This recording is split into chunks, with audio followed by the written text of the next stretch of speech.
atteint de nouveaux sommets. Les experts montrent la Russie du doigt. Le mariage de raison des transporteurs aériens Delta et Northwest.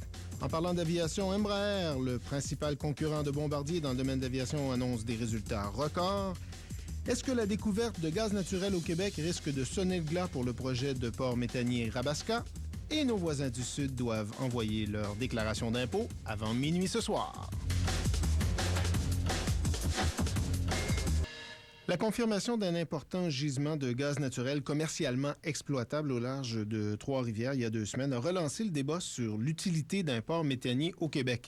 Et Roger Laporte, après la mise sur la glace, du projet de Gros-Cacuna, dont on avait beaucoup parlé, il y en a certains qui voudraient maintenant que le projet Rabaska dans la région de Québec subisse le même sort. Il va de soi, Philippe, que ça donne évidemment des munitions aux adversaires du projet de Rabaska, parce que dans le gisement en question, on a trouvé 4 000 milliards de pieds cubes. C'est la consommation du Québec, en fait, pendant 20 ans.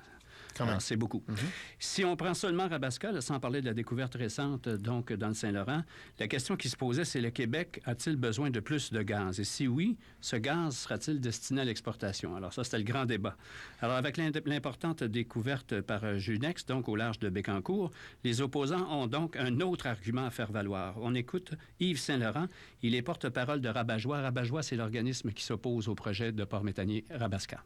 Ça modifie toute la donne concernant le projet Rabaska parce que, une des raisons pour laquelle le gouvernement et les promoteurs veulent installer Rabaska, c'est justement pour trouver une deuxième source d'approvisionnement, essayant de nous faire croire à nous que la source venant de l'Ouest n'est pas fiable, alors que l'Association du gaz naturel est venue nous dire qu'on avait du gaz pour 70 ans au Canada. Alors, une deuxième source, on vient d'en trouver une autre et qui va répondre aux besoins du Québec pour plusieurs décennies. Alors, les quantités de gaz naturel découvertes vont mettre en péril les projets de port méthanier de Lévis et Cacuna. Mais ce projet, cette découverte dans le Saint-Laurent, ce n'est pas pour demain quand même une exploitation commercialement rentable. Il y a quand même plusieurs étapes à franchir, entre autres celles justement des instances gouvernementales en matière d'environnement.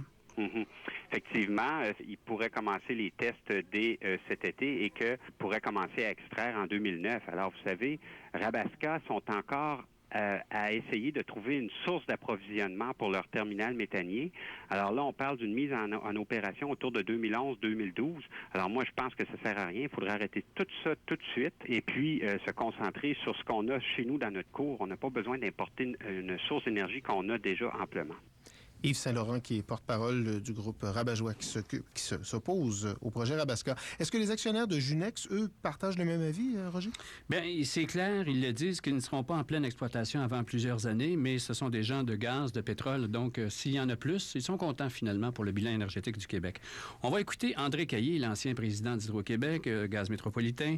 Il est maintenant associé de Junex et il croit, lui, que le port méthanier est quand même toujours nécessaire. Dans le cas de Rabaska, c'est du gaz qui est en production. J'imagine que le gaz naturel liquéfié pour Rabaska viendra de Russie, d'Afrique du Nord, ou enfin, il y a d'autres endroits aussi qui sont possibles, mais c'est du gaz qui est déjà à l'état d'être produit. Dans le cas de Junex, c'est du gaz qui est à l'état, des réserves qui sont à l'état de l'exploitation. Alors, on n'est pas dans les mêmes calendriers. On ne compare pas des comparables dans ce sens-là. Alors, donc, pour vous, un port méthanier demeure toujours aussi nécessaire? La logique de Rabaska n'est pas touchée à court mais moyen terme par les réserves de gaz qu'on trouve au Québec. Et Roger, si le projet de Junex a lieu, s'il fonctionne, est-ce qu'il va y avoir des répercussions sur les prix?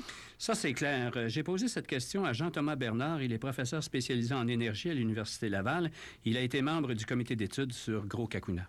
Ça, c'est une nouvelle source de gaz. Puis toute nouvelle source de gaz, évidemment, une nouvelle source de gaz pour l'Amérique du Nord, puis toute nouvelle source de gaz, évidemment, fait baisser les prix. Donc, dans ce sens-là, ça aura un impact. Parce qu'il faut se rappeler que ce qui justifie la construction de ports méthaniers, c'est que on veut importer du gaz provenant d'ailleurs à un coût pas trop élevé pour l'emmener ici à un prix et le revendre à un prix plus élevé. Donc, si on a une nouvelle source de gaz importante qui fait baisser le prix, oui, ça pourrait avoir un impact. Mais la question, c'est est-ce que ce sera suffisant pour que cet impact-là mette en danger un projet comme Gros-Cacuna ou Rabaska. En Amérique du Nord, il y a 3 principaux sites de production. L'Alberta, le Golfe du Mexique puis la région du Colorado. Alors, nous, ici, dans le nord-est, on est les plus éloignés de ces lieux de production-là, et c'est la raison pour laquelle le prix est plus élevé ici qu'ailleurs en Amérique du Nord. Parce qu'une fois qu'on corrige pour les coûts de transport, il n'y a pas de différence. Donc, trouver du gaz proche de l'endroit où le prix est élevé, c'est certain que ça peut ralentir l'enthousiasme pour des projets comme Rabaska et Gros-Kakuna. Roger Laporte, merci beaucoup. Il n'y a pas de quoi, Philippe. Au revoir.